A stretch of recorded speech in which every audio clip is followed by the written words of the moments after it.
बात जब भी उर्दू शायरी की होती है तो सबसे पहला जो जिक्र आता है, जो सबसे पहला नाम आता है, वो आता है मिर्ज़ा गालिब जी का। मुझे एक उनकी शायरी याद आ रही है, हाथ की लकीरों पर मत जाए गालिब, किस्मत उनकी भी होती है जिनके हाथ नहीं होते। हेलो दोस्तों, स्वागत है आपका विशाल यूनिवर्स चैनल के एक नए वीडियो में। देखिए, आप सबने एक नाम जरूर सुना होगा, मिर्ज़ा गालिब का। वो एक शायर थे। इसके अलावा आप उनके बारे में क्या जानते हैं? अधिकतर लोग मिर्ज़ा गालिब को ये जानते हैं कि वो एक शायर थे, लेकिन इसके अलावा कहाँ से थे, कहाँ रहते थे, उनके जीवन का अंतिम समय कैसा रहा, ये तमाम चीजें, इस पर आज एक छोटा सा वीडियो मैं यहाँ बनाने जा रहा हूँ। और मैं जा रहा हूँ दिल्ली के चांदनी चौक में, जहाँ पर मिर्ज़ा गालिब का घर हुआ करता था, उनकी हवेली हुआ करती थी।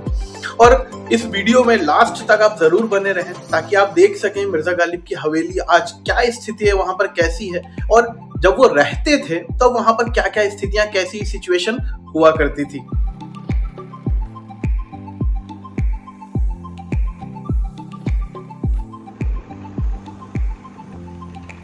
और ये है मेरठ दिल्ली हाईवे, जहाँ पे मैं दिल्ली की तरफ जा रहा हूँ।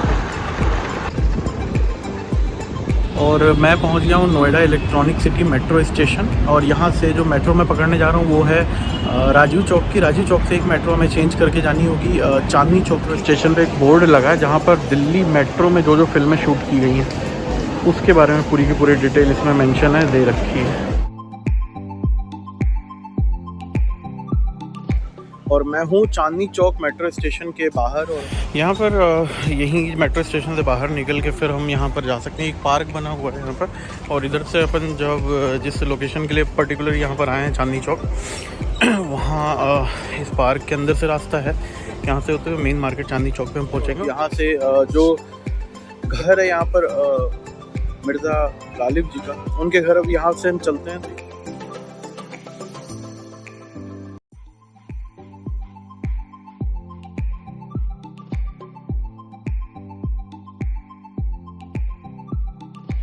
वही चांदनी चौक की मार्केट जो एक टाइम पर यहाँ पर वीरान सुनसान हुआ करता था, लेकिन आज ये गवर्नमेंट ने इतना बढ़िया इसको बना दिया है कि आप इस वीडियो में भी देख पाएंगे। और फाइनली धीरे धीरे हम उसी गली में घुसने जा रहे हैं जिस गली में मिर्ज़ा गालिब साहब रहा करते थे और उनके जीवन के आखिरी कुछ समय उन्होंने यहाँ व्यतीत किए। तो धीरे धीरे हम उसी गली में लगभग पहुँचने की कगार पर आ गए। और यहीं से शुरुआत होती है उस तंग गलियों की जहाँ एक समय था मिर्ज़ा गालिब रहा करते थे। हालांकि आज यहाँ पर काफ़ी कुछ बदलाव हमें देखने को मिलता है, लेकिन अब हम धीरे धीरे चलने जा रहे हैं उसी गली में। हमारे जहन में आता है, हमारे मन में कई सारे ख्याल आ जाते हैं, जैसे जामा मस्जिद का, लाल किला का, या फिर चांदनी चौक मार्केट का, या फिर पराठे वाली गली, और ऐसी तमाम चीज़ें। और उन्हीं गलियों में एक गली जो थोड़ी सी दबी सी है, आज भी बहुत सारे लोग इसके बारे में नहीं जानते। जी हाँ, मैं हूँ आज मिर्ज़ा गालिब जी का जो हवेली है, जिसमें वो अपने जीवन के अंतिम कुछ साल यहाँ पर उन्होंने व्यतीत किए थे, मैं वहाँ पर हूँ। और ये हवेली अंदर से कैसी है, गवर्नमेंट ने इसे किस तरीके से रखा है, वो तमाम चीज़ें आज इस वीडियो में हम यहाँ पर मैं आप सबको दिखाने वाला हूँ। मिर्ज़ा असदुल्ला खां गालिब, जिन्हें प्यार से मिर्ज़ा नौशाह या मिर्ज़ा गालिब के नाम से भी जाना जाता है, न केवल भारत के महानतम कवि रहे बल्कि उर्दू शायरी के पंडित, तो वे उन्हें विश्व का उच्चतम शायर मानते ही हैं। उनके द्वारा की गई उर्दू एवं फारसी में शायरी और पत्र लिखन का जवाब नहीं। दिल्ली में गालिब ने 1857 का गदर देखा, मुगल सम्राट शहनशाह बहादुर शाह जफर का पतन देखा और अंग्रेजों का उत्थान भी देखा। ये वही दरबार है जहाँ पर मिर्ज़ा गालिब बैठा करते थे और उनकी शाम को महफिल जमती थी। इमेजिन करिए, यहाँ पर वो बैठे हैं और पूरे के पूरे जो भी लोग, तमाम अलग अलग तरीके के लोग यहाँ पर उनसे सुनने आते हैं। तो ये उस टाइम का जो 1860-61 में जिस टाइम हकीम जी ने उन्हें ये हवेली प्रेजेंट की थी, गिफ्ट की थी, उसके बाद से उनका दरबार लगभग 9 वर्ष तक वो यहाँ पर रहे। और जैसा इस फोटो में भी आप देखेंगे, बहुत शौकिया इंसान थे। शराब और जिसे हम कहते हैं हुक्का, लगभग उनके पास हमेशा ये इस चीज़ में एक्टिव वो ज़रूर रहते थे। और मुग़ल सल्तनत में अक्सर उनका बहादुर शाह जफ़र से, जो कि उनके अच्छे मित्र थे, हालांकि वो राज कवि तो नहीं थे, लेकिन अक्सर आना जाना उनका लगा रहता था। कुछ इस तरीके से आज भी इस धरोहर को सरकार ने यहाँ पर संजो कर रखा है। और यहाँ अगर आप दिल्ली कभी आते हैं तो ज़रूर यहाँ पर आएँ। बहुत खूबसूरत सी, प्यारी सी, छोटी सी जगह है दिल्ली की गलियों में। अगर आप पराठे वाली गली देखना चाहेंगे तो मैं उम्मीद करूँगा कि थोड़ा सा वक्त निकाल कर आप यहाँ भी एक बार ज़रूर विज़िट करें। और उनसे जुड़ी हुई कुछ चीज़ें भी यहाँ पर हैं। हालांकि उनके द्वारा लिखी हुई तमाम शायरियाँ जो हैं वो अंग्रेज़ों ने उसे जला दिया था, लेकिन साथ ही अगर हम देखेंगे तो उनके जो एक मित्र थे उन्होंने इन तमाम धरोहर को सजा कर वो तमाम शायरियाँ उन्होंने संभाल कर रखी। और उसके बाद फिर धीरे धीरे जब अंग्रेज़ों का समय थोड़ा सा कम हुआ, फिर इस हवेली का मेंटेनेंस किया गया प्रॉपर। इसमें उनसे जुड़ी हुई तमाम चीज़ों को लाकर रखा गया। अगर आप यहाँ पर देखेंगे तो उनका पीछे एक स्टैचू भी प्रॉपर बनाया गया है।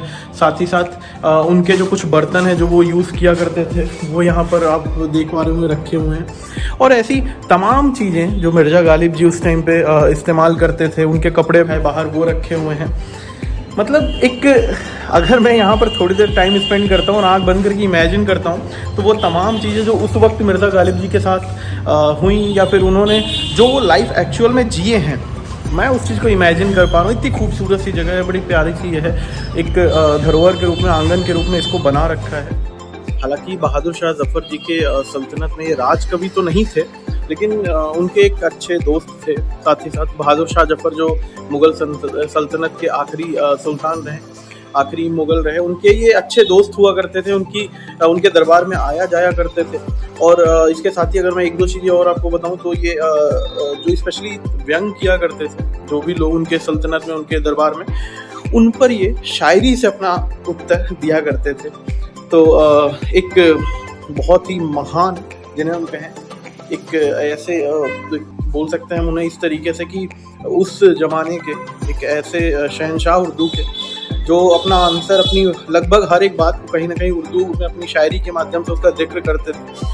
और तमाम ऐसी अफवाहें, तमाम ऐसी कहानियां हैं जो इनके बारे में समय समय पर बाहर आती हैं। अभी हाल ही में वर्ष 2020 में हमने 150वीं इनकी पुण्य तिथि मनाई। 1869 में इनकी डेथ हुई, इनका इंतकाल हुआ। और उसी वर्ष हमारे देश के महात्मा गांधी जी का जन्म भी होता है। और ये अजीब इत्तेफाक है कि उसी वर्ष हमारे देश में मोहनदास करमचंद गांधी जी का जन्म होता है और उसी वर्ष इनका इंतकाल भी होता है।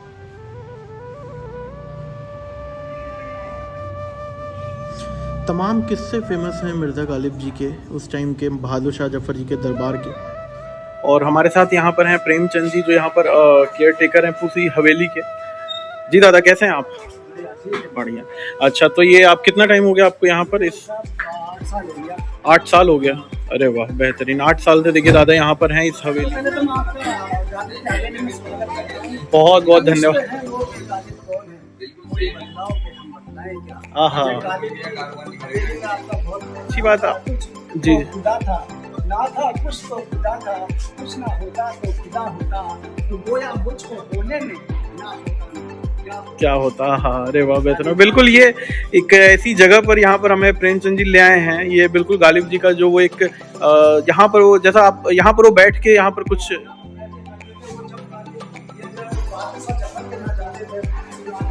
जी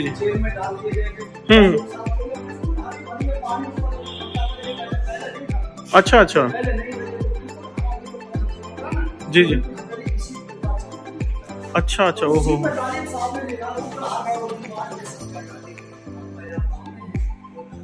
घर में बाहर आई है। अरे बेहतरीन।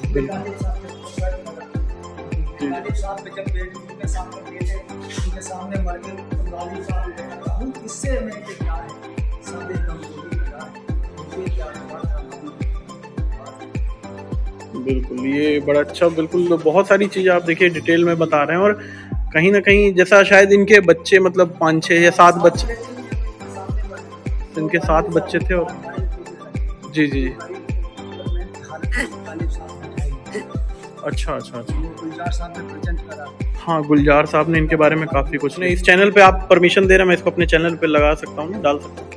बहुत बहुत धन्यवाद। साथ थे प्रेमचंद जी जो यहाँ पर इस हवेली को पूरा टेक केयर कर रहे हैं। यहाँ पर लगभग पिछले 8 वर्षों से वो यहाँ पर हैं और काफ़ी डिटेल में उन्होंने बहुत सारी ऐसी चीज़ें बताई जो इस टाइम यहाँ पर बदल चुकी हैं। उस टाइम पर एक ऐसा टाइम हुआ करता था जिस टाइम पर गालिब जी, जहाँ पर मैं भी टहल रहा हूँ, यहाँ पर बैठ के वो अपनी शायरियों को, एक महफिल जमती थी, उसको पूरा वो अपने मित्रों को सुनाया करते थे।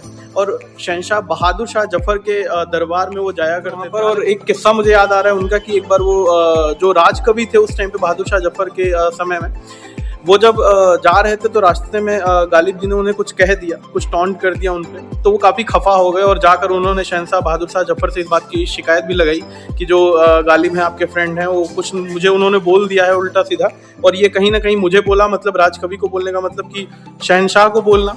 तो इस पर गुस्सा होकर बहादुर शाह जफर ने उन्हें बुलाया भी था और उसके बाद फिर उन्होंने एक शायरी सुनाई और उसके बाद बहादुर शाह जफर का भी एकदम कहते हैं कि मुंह बंद हो गया। उन्होंने बोला कि तुमसे पंगा नहीं लिया जा सकता।